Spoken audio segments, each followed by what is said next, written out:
మీ పేరు సార్? ఆనంద్ బాబు. ఆనంద్ బాబు. మీరు ఎక్కడి నుంచి వచ్చారు సార్? నేను మదనపల్లి. సార్ ఇంతకు ముందు అయితే మీరు ఫ్లాట్ అయితే కొన్నారు, అయింది. సో మీరు ఇంతకు ముందు ఏ ధైర్యంతో కొన్నారు ఇక్కడ? ఈ డెవలప్మెంట్ ఇది చూసి ఫ్యూచర్ లో ఖచ్చితంగా ఇంప్రూవ్మెంట్ అయితే ఉంటాయి, మంచి రిటర్న్స్ అయితే ఉంటాయని ఎక్స్పెక్ట్ చేశాను. అదే ఇంకో ఒకటి కూడా తీసుకుందాం అనుకున్నా గానీ మా సెకండ్ సన్ వచ్చి ఆస్ట్రేలియాలో ఉన్నాడు, జనవరిలో వస్తాడు. ఆయన చూసిన తర్వాత ఇంప్రెస్ అయితే ఇంకో ఫ్లాట్ కూడా తీసుకుందాం అనుకుంటా ఉన్నాము.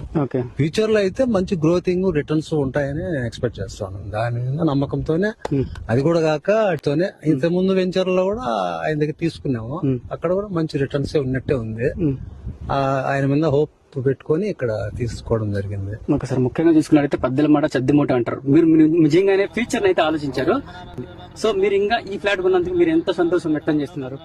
నాకు ఇప్పటికే ఆల్మోస్ట్ 10 lakhs రిటర్న్ వచ్చినట్లే అనుకుంటున్నాను, అప్పుడు కొన్నప్పటికి ఇప్పటికి.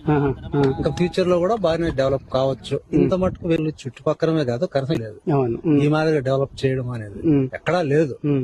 ఈవెన్ బెంగళూరు సిటీలో కూడా ఉన్నాయి కానీ డెవలప్ చేసినారు కానీ ఈ మాదిరిగా డెవలప్మెంట్ అయితే లేదు. ఓనర్ గారు ఎలాంటి